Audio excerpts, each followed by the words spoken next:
Hoy nuestra arquitectura y nuestra historia nos lleva a la España durante la mitad del siglo XIX, momento en el que destaca la labor del Marqués del Duero en el nacimiento y desarrollo de San Pedro Alcántara.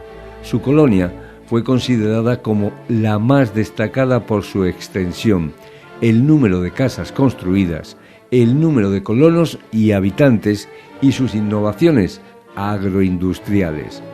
Y precisamente en este último término nos vamos a centrar, ya que el Trapiche de Guadaiza sería el primer establecimiento industrial creado en el territorio en el que posteriormente se desarrollaría la colonia agrícola de San Pedro Alcántara.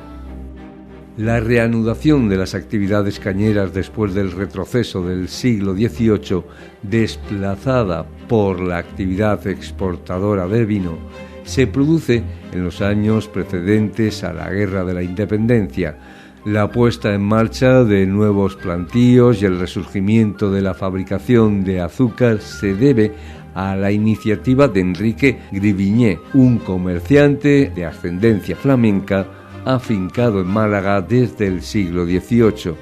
Las actividades económicas de Grivigné estuvieron financiadas por su socio francés, el banquero Juan Bautista de Lesseps.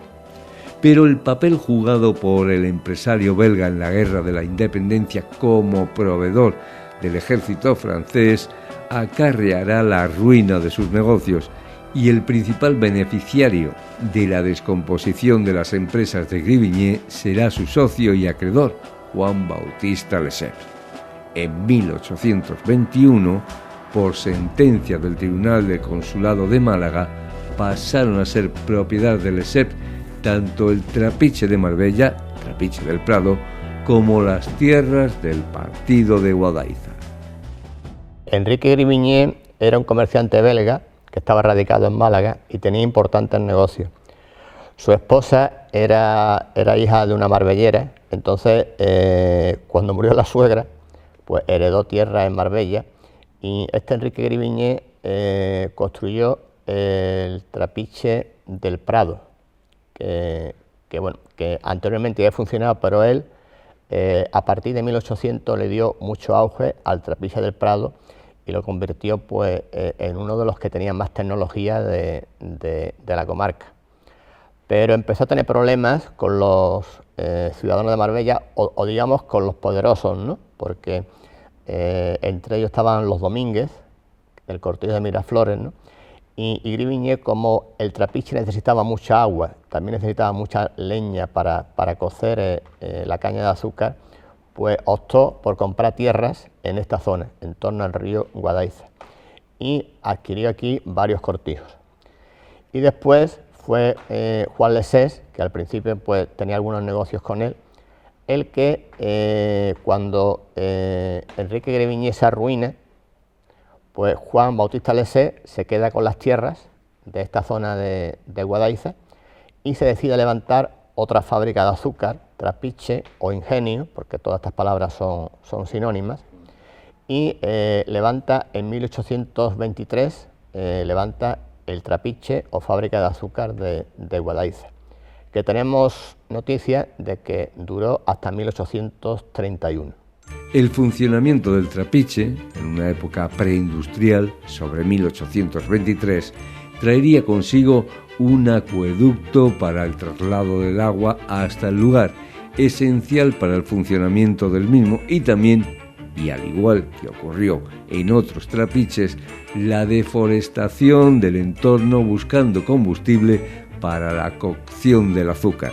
El Trapiche o Ingenio de la época preindustrial se movía con la fuerza del agua, eran maquinaria hidráulica, o también por la fuerza de animales cuando escaseaba el agua. En este caso, pues conocemos que el Trapiche de Guadaiza era movido por agua. Estamos en Fuente Nueva, o sea que es pues una pista sobre el agua que había aquí. Después hay otra fuente más arriba que era Fuente Vieja, ¿no? Entonces esta Fuente Vieja, Fuente Nueva, y los acueductos que tenemos pues eran los que llevaban el agua a una rueda, y esta rueda lo que hacía era machacar la caña de azúcar y de ahí se obtenía un líquido, que luego este líquido había que cocerlo en unas vasijas de cobre, por lo tanto también necesitaba pues leña, ¿no? Por eso también los trapiches pues ocasionaron una deforestación en torno a ellos, porque necesitaba mucha leña para cocer ese azúcar. Posteriormente esa masa ya de azúcar que estaba más sólida, pues la metían en unos cacharros de barro que llamaban formas, y se secaban, y ya cuando se secaban pues se rompía la vasija de barro y de ahí sacaban el azúcar, lo que se llamaban panes de azúcar. Pasado el tiempo, llegaría el Marqués del Duero y crearía la colonia más destacada por su extensión y su innovación agroindustrial. En esta línea de modernización se enmarca la creación en la colonia de una granja modelo que se instaló en el Trapiche de Guadaiza. El proyecto de la granja modelo de San Pedro Alcántara se desarrolló entre 1860 y 1868, con realizaciones muy limitadas en relación a la idea concebida por su impulsor, cuya iniciativa había de ser necesariamente respaldada por las instituciones públicas, tanto estatales como provinciales, que finalmente no habrían de responder a las expectativas iniciales. Ya existía este tipo de granjas en otros puntos de España, por entonces pensadas para la formación de técnicos en grado medio. En Andalucía existían en Granada y Sevilla, siendo esta última promovida por Ignacio Vázquez, la que inspiró a Manuel Gutiérrez de la Concha, quien buscaba modernizar las formas de cultivo y la profesionalización de los trabajadores, y vio en estas escuelas la mejor opción. Hay distintas experiencias en España de granja escuela. La granja escuela es un establecimiento en el que se pretendía formar a técnicos de grado medio para fomentar la tecnología en el campo. Entonces, en Sevilla, en Córdoba, en Cataluña, pues había distintas granjas que tuvieron más o menos éxito. Unas duraron más tiempo, otra menos. Y como el Marqués del Duero pretendía implantar nuevas técnicas de cultivo, maquinaria en la colonia, pues necesitaba esos técnicos de grado medio. Entonces, la idea fue implantar una granja escuela en la que, de acuerdo con el Ministerio de Fomento y de acuerdo con la Diputación Provincial, pues pudiera formar a personas, digamos, como capataces agrícolas. Esa era la idea del Marqués del Duero. Pero esta idea tan ambiciosa presentaba un proyecto inicial enorme, pensado como otra construcción más para la colonia. De hecho, los historiadores José Luis Casado y Lucía Prieto Borrego, durante los trabajos de investigación sobre la granja, descubrieron que el trapiche no fue la primera opción. Descubrimos en los archivos del Ministerio de Agricultura en Madrid, pues al estudiar los expedientes de la granja modelo, de los cuales se conserva mucha documentación en ese archivo, pues descubrimos que para edificar la granja modelo se desechó un proyecto muy ambicioso que había, de un edificio enorme con muchas instalaciones, y al final se aprovecharon las instalaciones del antiguo trapiche o fábrica de azúcar de Guadaiza. Entonces la granja modelo se instaló en el trapiche antiguo de Guadaiza remodelado. El proyecto de la granja modelo de San Pedro Alcántara se desarrolló según las bases iniciales. En estas bases, el Marqués del Duero cede al Estado, para el establecimiento de la granja modelo en sus propiedades de San Pedro Alcántara, 20 fanegas de riego y 80 de secano durante 99 años. Los términos de propuesta contemplan la financiación pública de un proyecto encaminado básicamente a la cualificación de personal agrícola cuyos beneficios serían percibidos por el gobierno. Independientemente de la dotación de una serie de becas de la Diputación Provincial, la estancia en la granja debía ser pagada por el propio alumnado, 6 reales diarios en concepto de manutención. La respuesta de la Dirección General de Agricultura, autorizando el proyecto, se concretó en el nombramiento de Eugenio Taillefer, ingeniero agrícola procedente de la prestigiosa Escuela Francesa de Grignon, como técnico encargado del estudio y realización del proyecto. Las memorias e informes redactados por Taillefer describen los terrenos de la colonia con gran minuciosidad en cuanto a datos geográficos, geológicos y agrarios. Contrató a un francés, a Eugenio Taillefer, que no era ingeniero probablemente, es lo que ahora podemos decir ingeniero técnico o perito, ¿no?, de la Escuela Francesa de Grignon. Y este francés Taillefer llegó a San Pedro como director de la granja modelo, pagado por el Ministerio de Fomento, pero además el Marqués del Duero le daba un sobresueldo, ¿no?, así como para incentivarlo, ¿no? Y pues era técnico en maquinaria, porque la maquinaria que venía aquí pues no la sabían manejar los técnicos españoles. Entonces Taillefer pues ayudó a desarrollar esta maquinaria que se utilizaba en la colonia, porque la granja modelo realmente no tuvo un desarrollo como tal, pero la maquinaria y los profesores que vinieron pues se aplicaron a la colonia. En esas mismas memorias hablará de innovaciones introducidas por su propietario. En cierta medida, el Marqués del Duero se adelantó a su tiempo.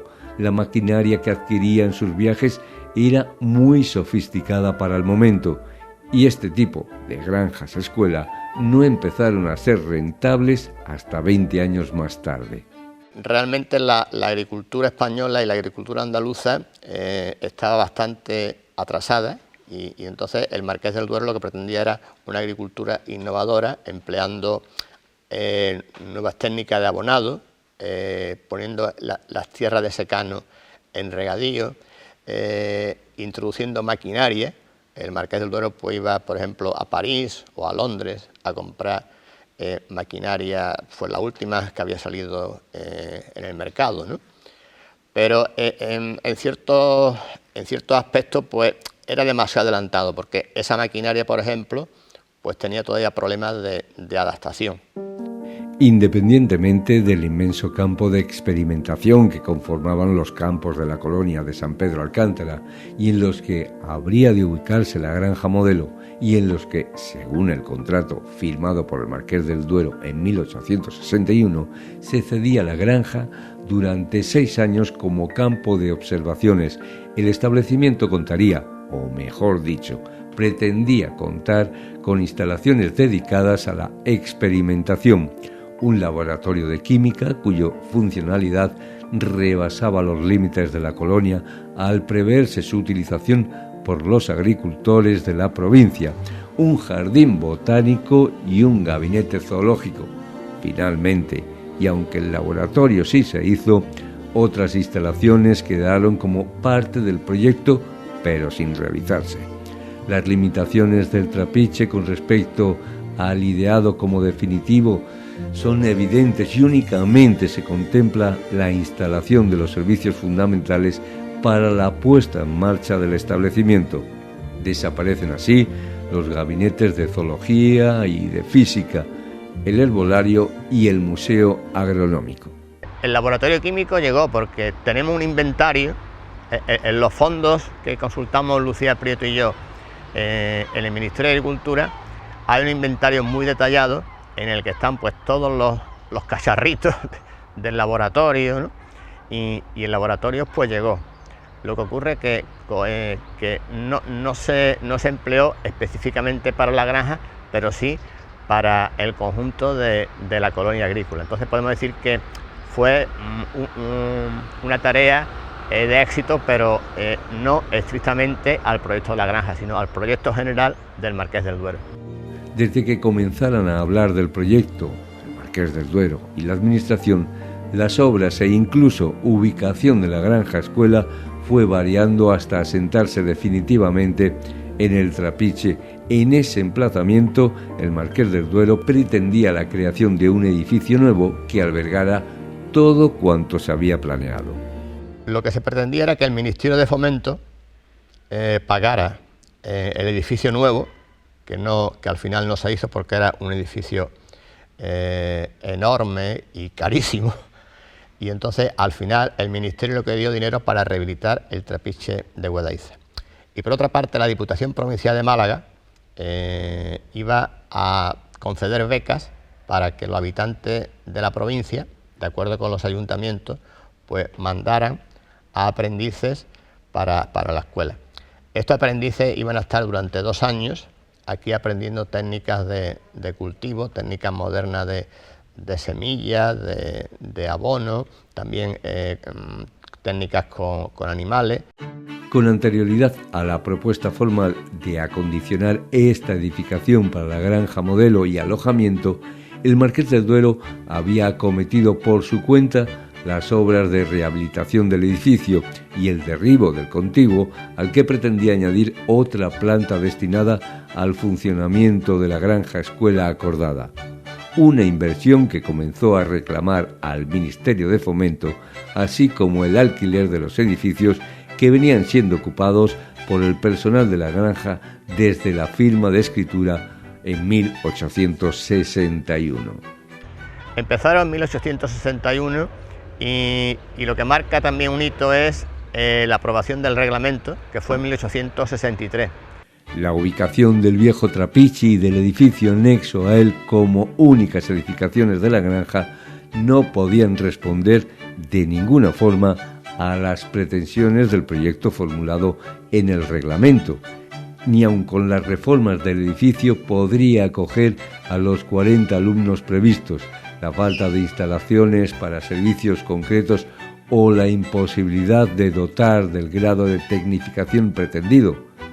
Y las becas y ayudas para los estudiantes tampoco terminaron de materializarse.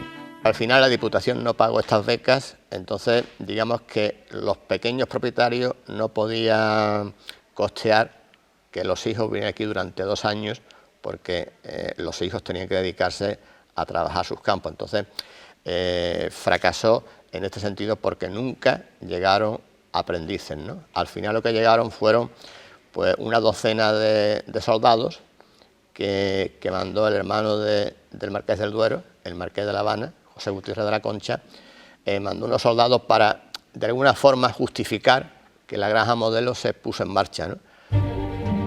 El proyecto concebido por Gutiérrez de la Concha, que pretendía desarrollar en su finca un experimento de innovación agraria financiado con presupuesto público, no vería la aprobación de las obras hasta octubre de 1864. En febrero de 1865, un año después de la presentación del proyecto, se libra parte del presupuesto para la realización de las obras que el marqués había iniciado por su cuenta propia con anterioridad. Tras conocer la decisión del gobierno de suspender el proyecto inicial, el marqués comenzó a reclamar el coste de lo invertido en los edificios después de haber intentado la venta del trapiche al Estado, sin que el libramiento de los 35.000 reales destinados a la remodelación del edificio hiciera desistir a Gutiérrez de la Concha recuperar las inversiones efectuadas en la infraestructura que, según el contrato inicial, eran responsabilidad del Estado. El posterior enfrentamiento del Marqués del Duero con la Administración Central supone el fin del proyecto de la granja modelo. Sin embargo, las inversiones realizadas hace 150 años en el trapiche de Guadaiza han permitido su conservación hasta nuestros días. El destino del trapiche finalmente sería el mismo que el de la colonia. Las deudas del marqués eran cuantiosas y la hija, heredera única, decidió vender para ir liquidando deudas. Que el Marqués del Duero, como había pedido muchísimos préstamos, estaba muy endeudado y la finca la compran Joaquín de la Gándara y Luis de Cuadra. Con el tiempo, el trapiche dejaría atrás su funcionamiento y pasaría a ser una serie de viviendas que, dadas las precariedades de las mismas, desaparecerían, pasando el trapiche a ser propiedad de la familia Lima, que lo utilizaba como almacén hasta la llegada de un colectivo cultural que hasta entonces organizaba sus actividades en otro lugar. El colectivo cultural era conocido como Chambao y fue impulsado principalmente por José Carlos Carrión, a quien le decían el Canijo, y Carmen Pérez Marín, a quien se la conoce como Carmelucci. Participábamos en toda la parte cultural, tanto de teatro, teatro de calle, flamenco, de música, de todo lo que hay, de cómic, toda la parte cultural la hacíamos nosotros y normalmente nos juntábamos en lo que es la casita del peón camionero, que ahora mismo es un espacio, una caseta que mantiene el boulevard, en la carretera, el soterramiento, y ahí nos reuníamos y hacíamos pues todo lo que hablábamos y hacíamos lo mismo, hacíamos de comer una paella, que nos poníamos a programar cualquier actividad. Y entonces cogimos un borriquillo, mi marido y José Carlos Carrión Carvajal y José Luis González, el canijo y el pelugo. Entonces con ese borriquillo estuvimos haciendo durante 3 años la Feria de San Pedro, que pusimos un balo que es en el carro, pusimos un carro de madera, hicimos barras, poníamos unos barreños de zinc, ahí teníamos hacíamos tortillitas o chacina o de todo. La cesión por parte del ayuntamiento, que dijo que lo había adquirido, no siendo así, se estipuló en 25 años. Y nos lo cedieron por 25 años. Sin ninguna carga, nosotros no teníamos que pagar nada, pero tampoco nos daban absolutamente nada. Pasados todos estos años, hasta nuestros días, Carmelucci recordaba con nosotros el momento en el que llegaron y entraron por primera vez a lo que hasta ese momento había sido un almacén perteneciente a la familia Lima y que tras un acuerdo con el ayuntamiento accedió a su cesión. En el lugar encontrarían desde artes de pesca hasta una desguazada moto bastante antigua. Abrir esas puertas, que era un arco de doble puerta, pero muchísimo más estrecha, claro, porque es verdad que ahora el edificio es cultura, gracias a Dios, pero la identidad está afuera. Y es abrir las puertas, hay una reja, una puerta de madera, y cuando la abrimos estaba todo esto amontonado, había barriles, tapas de barriles, partes de barcos, porque esto había tenido, la familia tenía barco. Entonces tenía muchas redes, muchísimos documentos tirados por todos lados. Bueno, es que había de todo, maquinaria para medir los granos, una moto antigua. Tras la llegada, lo primero que hicieron es recuperar el espacio, arreglando los desperfectos estructurales y adecuando el lugar para las acostumbradas actividades que organizaban. En los trabajos de arreglo participaron junto a ellos muchos conocidos de San Pedro, a los que se sumaban también aquellos que le facilitaban material gratuitamente para poder hacer las obras necesarias. Restauramos el techo, restauramos la primera planta. Ya pusimos saneamiento, porque esto no tenía saneamiento, no tenía agua, no tenía luz, no tenía absolutamente nada, pues esto lo estuvimos haciendo con la colaboración de muchísimos habitantes de aquí de San Pedro, que si uno nos daba 2 sacos de cemento, otro nos daba un puñado de cal, otro nos daba lo que fuera, madera, azulejos, el baño o lo que sea, todo fue a base de donaciones, pero mínimas, pero que a nosotros todo nos venía bien.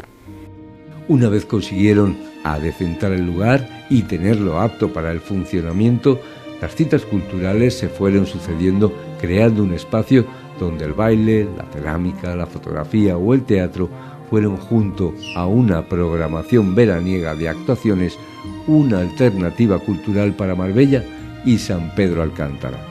Además de talleres, que teníamos un montón de baile, de música flamenca, de cerámica, de restauración. Bueno, teníamos muchos talleres, además diferentes momentos que se ponían. Lo que teníamos eran muchas actividades. Nosotros, por ejemplo, en agosto, hacíamos todos los fines de agosto, viernes, sábado y domingo teníamos actuaciones, todos los años. Entonces teníamos los mismos flamencos, que la Diputación colaboraba con nosotros en darnos algunas actuaciones que tenían ellos contratadas para darle una serie de bolos, llegaban aquí, y teníamos lo mismo por la exposición de un libro, que exposición de fotografía, que una charla, que un fin de curso de horticultura. Muchísimas actividades, no solamente los talleres, que en sí también estaban, que los talleres lo que hacía era que revertía en mejorar lo que es el edificio, pero luego también teníamos muchísimas actividades públicas y entonces claro, aquí se volcaba, el pueblo se volcaba.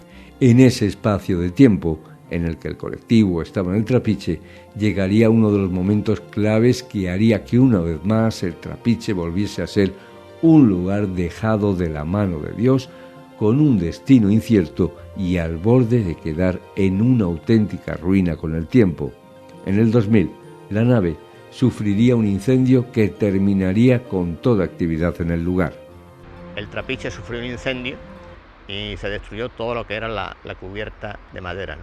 El incendio, bueno, yo recuerdo de estar en mi casa acostada y a las 6 de la mañana llamarnos los bomberos de que estaba ardiendo la nave larga. Ahí teníamos nosotros un compañero nuestro que ayudaba aquí, José Luis, uno de los fundadores. Él tenía ahí el taller de una fragua, taller de hierro, que es lo que trabajamos. Y eso fue una madrugada, pues no lo sé, por a lo mejor un par de años antes. Eso fue también el comienzo del declive. Eso junto con un curso que dimos en la oficina del paro para albañiles, y pensamos que con ese curso íbamos a mejorar en la restauración del edificio, y lo que hizo también es porque realmente fue un sacadinero para el Estado y una falta de respeto a todo. Y tampoco funcionó. Entonces, entre el curso de albañilería y el incendio ya fue un poco el declive de lo que nosotros teníamos aquí montado tan bonito.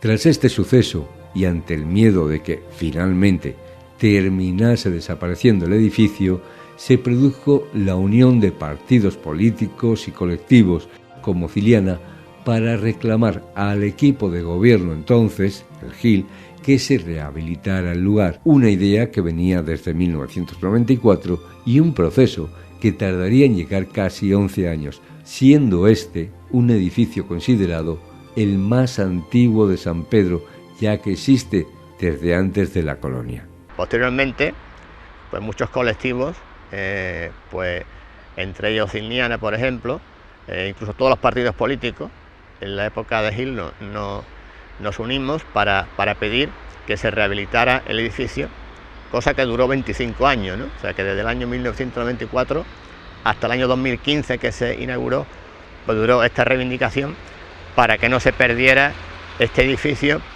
que se puede considerar el más antiguo de San Pedro, incluso anterior a la propia colonia, ¿no?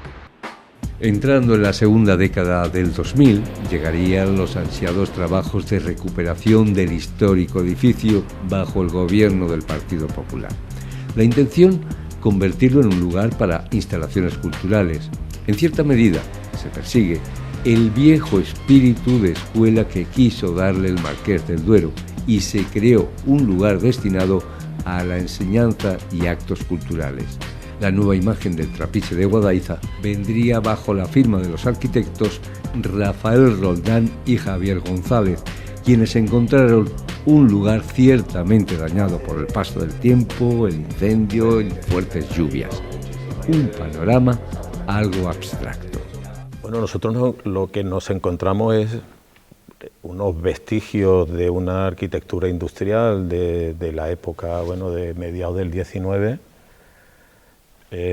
muy transformados, pero en un estado terriblemente ruinoso. O sea, había tenido varios usos en los últimos tiempos, pero también sufrió un incendio y después sufrió una serie de vandalismos que, bueno, nosotros cuando llegamos aquí nos encontramos unos restos casi abstracto, porque era naturaleza absorbiendo todo el espacio del edificio, una nave principal, que es la que nos encontramos ahora, que había sido vandalizada y había sufrido un incendio y estaba prácticamente con grafiti, estaba totalmente deteriorada, y otra nave inferior, desconectada, que había tenido alguna serie de actuaciones de mantenimiento, con muy buena voluntad, pero bueno, que habían roto un poco lo que era el espíritu original del edificio. Pero a pesar del aspecto que presentaba y de las dificultades que suponían que ambas naves estuviesen en dos niveles distintos, los arquitectos vieron que el lugar tenía muchas posibilidades. Pero sí que nosotros enseguida vimos que tenía un potencial por la escala que tenía estas dos naves. Tener en cuenta que lo que nos encontramos son dos naves asentadas en topografías muy distintas, dos naves paralelas, pero en un estado ruinoso total y totalmente desconectadas una de la otra. Y además en un territorio de nadie, o sea, era un resto urbano. La recuperación de edificios históricos trae consigo una visión de qué fue en su época, lo que lleva a un estudio exhaustivo del lugar. En el caso de Rafael y Javier, la experiencia en este tipo de trabajos les ha llevado a tener su propia metodología, que pasa por el análisis de lo que consideran relevante de aquel pasado y de lo que deben intentar recuperar y respetar para la que será una nueva etapa.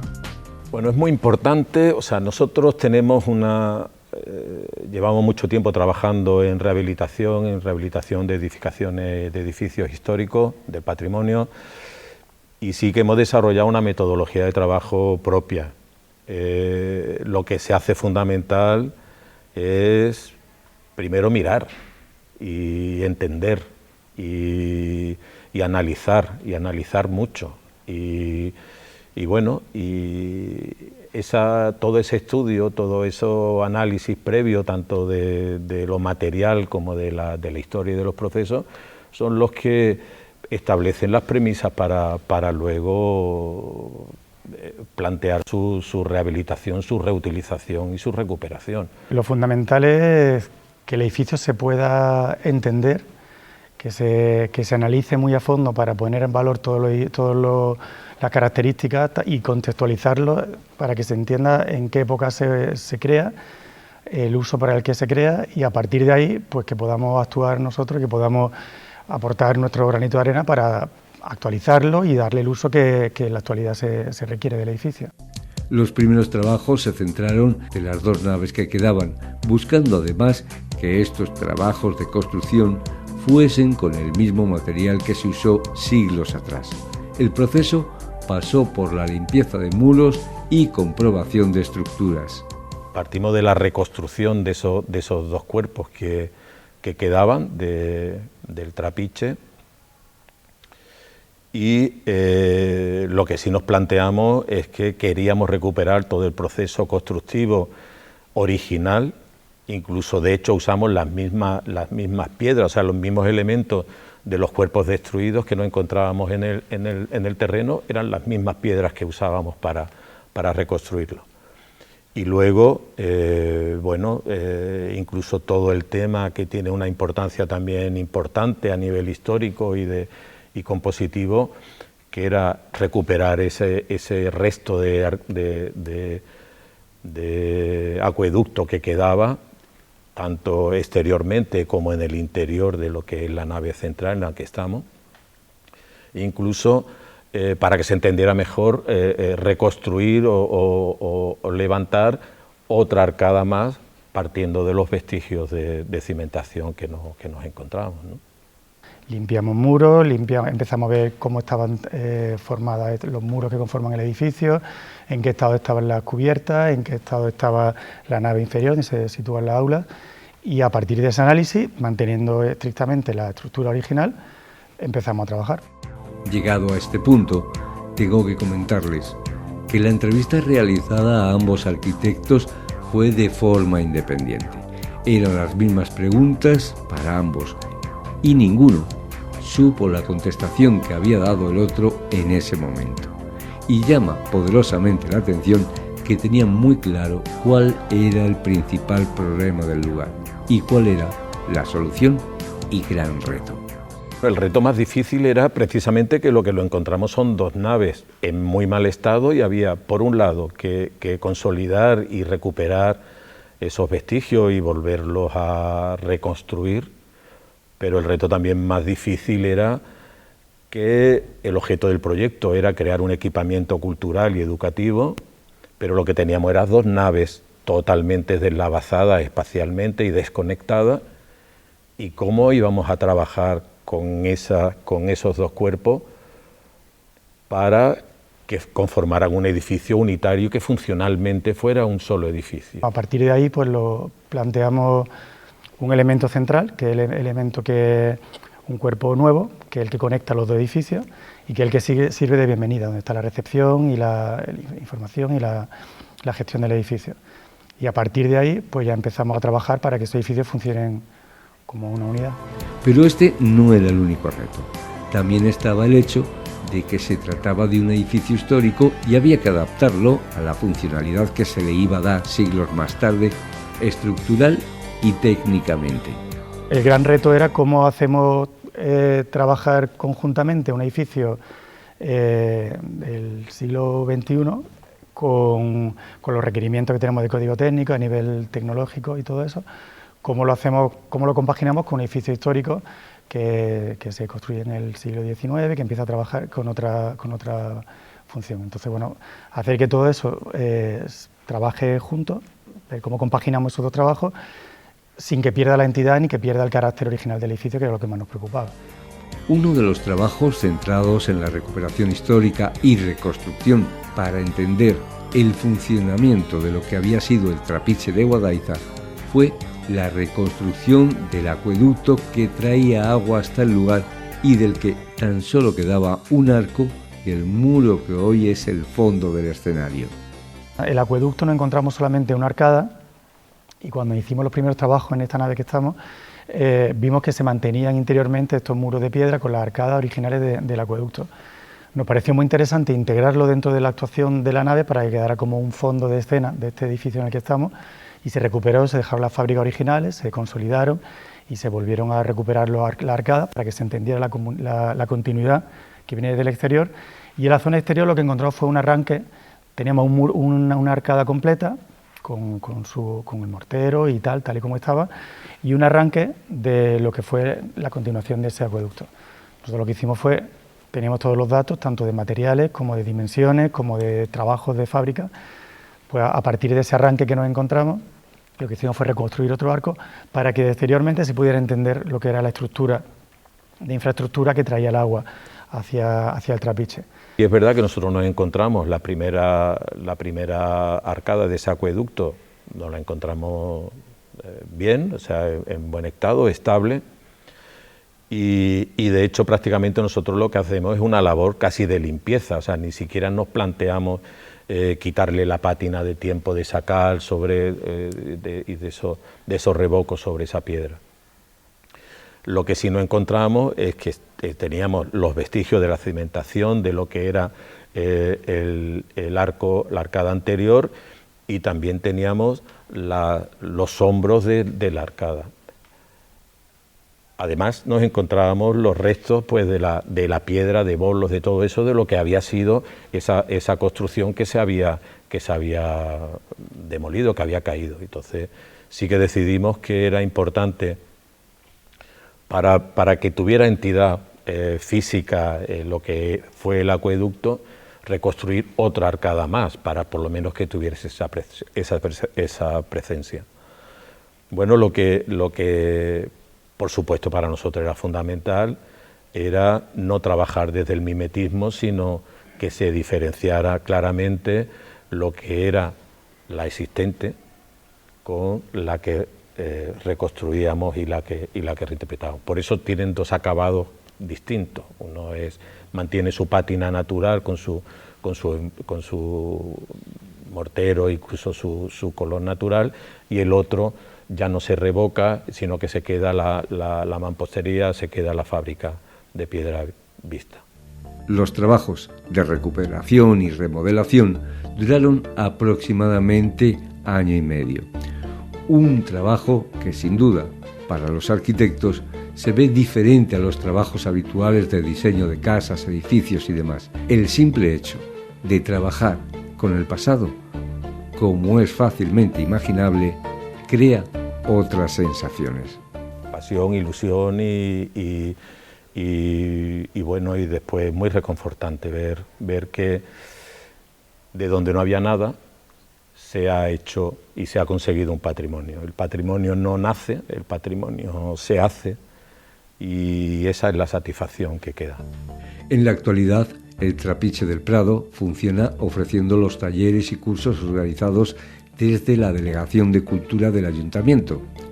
Parece que finalmente el deseo del Marqués del Duero de que fuese un lugar de enseñanza se ha visto realizado, siglos más tarde, pero en definitiva cumpliendo un deseo de mejora y avance para los vecinos de San Pedro Alcántara y Marbella, que era lo que él pretendía. En gran parte, gracias a las reivindicaciones que comenzaron allá por el 1994, por los historiadores Lucía Prieto y José Luis Casado, a los que más tarde, como hemos comentado, se sumarían los ciudadanos e incluso partidos políticos. La reivindicación la empezamos en 1994, Lucía Prieto y yo, Solicitamos que se declarara bien de interés cultural por parte de la Junta de Andalucía y no respondió. El ayuntamiento dijo que lo había comprado, pero después se averiguó que no. Y ya en el año 2007 el ayuntamiento empezó de nuevo el expediente y llegó a un convenio con la familia y ya se pudo conseguir que fuera propiedad municipal a partir del año 2007. Empezaron unas obras, pero se paralizaron y ya por fin, pues en 2015 pues se abrió, y se abrió como instalaciones de enseñanza, en la que la Fundación Municipal de Arte y Cultura pues continúa aquí con sus clases, talleres, además de la sala que está habilitada para teatro, ¿no? En cierto modo, pues la granja modelo, que era para enseñanza, pues al final ha quedado también como centro de enseñanza, ¿no?